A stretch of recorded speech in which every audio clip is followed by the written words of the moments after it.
ભરૂચ રૂંગટા વિદ્યાભવન અને રૂકમણીદેવી રૂંગટા વિદ્યાલય દ્વારા તિરંગા યાત્રા યોજાઈ। આઝાદીના પર્વની ઉજવણીના ભાગરૂપે સોમવારે ભરૂચ ખાતે રૂંગટા વિદ્યાભવન તથા રૂકમણીદેવી રૂંગટા વિદ્યાલય દ્વારા તિરંગા યાત્રાનું આયોજન કરવામાં આવ્યું હતું। આ રાષ્ટ્રપ્રેમ સભર યાત્રામાં અંદાજિત 500 જેટલા વિદ્યાર્થીઓ અને 50 જેટલા શિક્ષકો ઉત્સાહભેર જોડાયા હતા।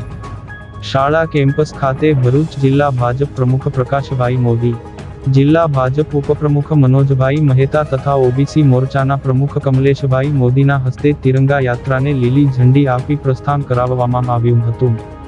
આ યાત્રા શાળા કેમ્પસથી શરૂ થઈ પાંચબત્તી અને સ્ટેશન રોડ થઈને પરત શાળા કેમ્પસ ખાતે સંપન્ન થઈ હતી।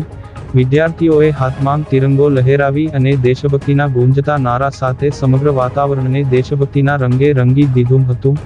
આ પ્રસંગે ઉપસ્થિત મહાનુભાવોએ વિદ્યાર્થીઓને રાષ્ટ્રધ્વજનું સન્માન જાળવવા અને દેશ પ્રત્યેની પોતાની જવાબદારીઓ અંગે પ્રેરણાદાયી માર્ગદર્શન પૂરું પાડ્યું હતું।